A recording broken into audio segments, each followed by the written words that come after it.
Part 1 फौजी की पत्नी। दुख के दिन जेठ की दोपहरी जैसे होते हैं, लंबे, उबाऊ, त्रासदायक, जो खत्म होने में नहीं आते हैं। और सुख के दिन थकान के बाद की रात की तरह होते हैं, जो कब गहरी नींद में गुजर जाते हैं पता ही नहीं चलता। संदीप की छुट्टियां खत्म होने को आ गई थीं और उसका वापस ड्यूटी पर जाने का समय आ गया था। गैस पर चाय का पानी उबल रहा था और वैसा ही उबाल कविता के मन में भावनाओं का उठ रहा था। दिल कुछ बैठा बैठा सा लग रहा था। सीमा पर नित नए बवाल खड़े हो रहे थे। फौजियों की छुट्टियां रद्द की जा रही थीं। संदीप भी तो पूरे 9-10 महीने बाद इस बार घर आ पाया था, वो भी बस चंद दिनों के लिए। पिछले 9 महीनों से वह लगातार सर्च ऑपरेशन पर ही आतंकवादियों की धरपकड़ में जंगल जंगल और खतरनाक इलाकों में घूमता रहा है। महीनों से वह एक दिन भी चैन से नहीं बैठ पाया है। आगे अचानक पता नहीं क्या इमरजेंसी आ जाए, इसलिए उसे कुछ दिनों की छुट्टी दी गई। फिर पता नहीं कब संदीप का मन भी अंदर से अजीब सा हो रहा था। वो बेचैन सा हो रहा था। कविता से दूर जाने का उसका बिल्कुल भी मन नहीं था। कविता को छोड़कर ड्यूटी पर वापस जाना सोचकर ही उसकी जान निकली सी जा रही थी। लेकिन ड्यूटी तो ड्यूटी है, हर हाल में निभानी तो पड़ेगी। और फिर वो ठहरा पैरा कमांडो, उसके कंधों पर तो अतिरिक्त जिम्मेदारी थी। वह कविता को खुश रखने का प्रयत्न कर रहा था ताकि उसके साथ मिले ये चंद दिन प्यार और सुकून से कट जाए। लेकिन वह देख रहा था कि कविता की आंखें बार बार भर आती थी। वह मुंह दूसरी ओर करके चुपचाप आंसू पोंछ लेती। संदीप के सीने में कसक सी उठी। 18 दिन की छुट्टी में से 10 दिन बीत चुके थे। ड्यूटी पर उसके लिए रात दिन बराबर थे और यहाँ आकर भी उसकी आंखों में नींद नहीं थी। वह रात भर जाग कर कविता के सिर पर हाथ फेरता, उसे देखता रहता। पता नहीं यहाँ से वापस जाने के बाद कितने महीनों तक उसे दोबारा देख नहीं पाएगा। देख भी पाएगा या नहीं ये भी नहीं पता। और उसके दिल में बुरी तरह से एक हौल उठता। आंखें भर आती, कब किस जंगल में सर्च ऑपरेशन के समय वह आतंकवादियों की गोली का निशाना बनकर अखबारों और न्यूज़ चैनलों की सुर्खियों में ही बाकी रह जाए। आंखों से बहते आंसू वह चुपचाप पोंछ लेता। कमांडो है तो क्या हुआ, एक पति भी तो है जो अपनी पत्नी से जान से ज़्यादा प्यार करता है। थोड़े दिनों की छुट्टी में भी उसे घर की चिंता सताती है। सब ठीक है कि नहीं, घर में ज़रूरत का सामान है या नहीं।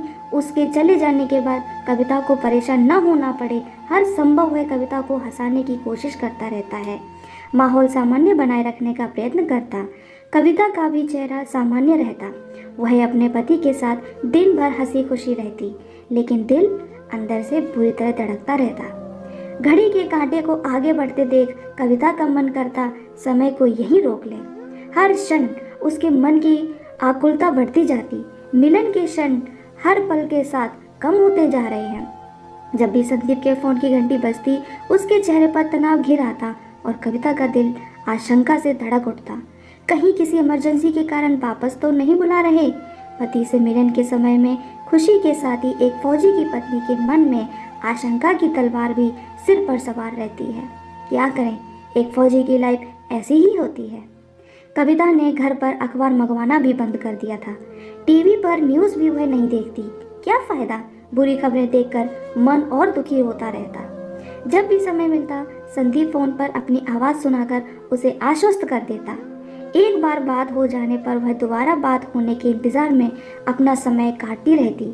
कभी संदीप बस इतना भर बोल दे पाता, जान मैं ठीक हूँ, तू मेरी चिंता मत करना, काम थोड़ा ज़्यादा है, कल बात करता हूँ।